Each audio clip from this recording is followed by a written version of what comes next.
In 1970s Mumbai, the underworld functioned as a relatively stable ecosystem.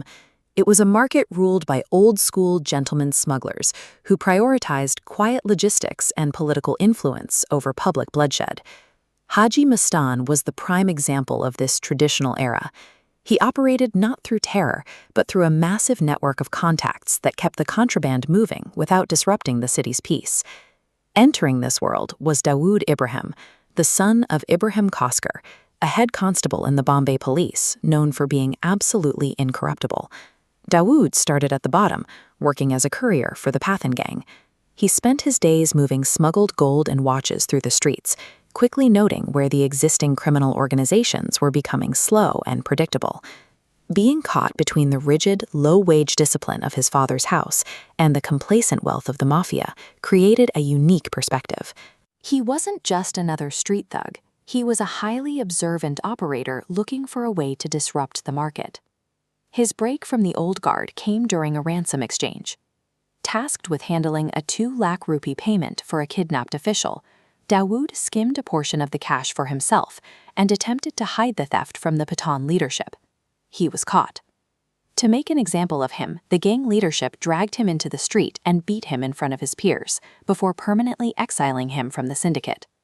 Instead of retreating, Dawood launched his own independent operation. He bypassed the established criminal families and began recruiting young, hungry locals from the Dongri neighborhood who had no ties to the old rules. This chart shows how he structured his new syndicate, D Company. He moved away from simple smuggling, instead building specialized divisions for systematic extortion and the hostile takeover of rival territories. The beating from the Pathans didn't stop him. It convinced him that the only way to survive in this market was to stop working for the system and start aggressively owning it.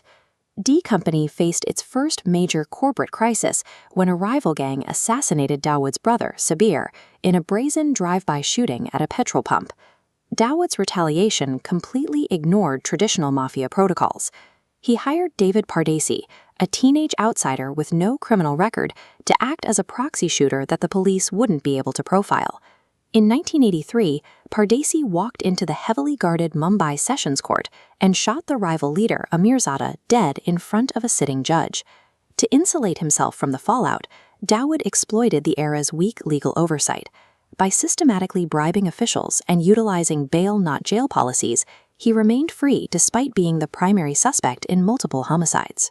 By using untraceable proxies and weaponizing legal loopholes, D Company was able to execute high-profile hostile takeovers while the leadership remained untouched. By 1985, mounting pressure from the Supreme Court made Mumbai too dangerous for daily operations. Dawood relocated his headquarters to Dubai, moving out of Indian jurisdiction entirely.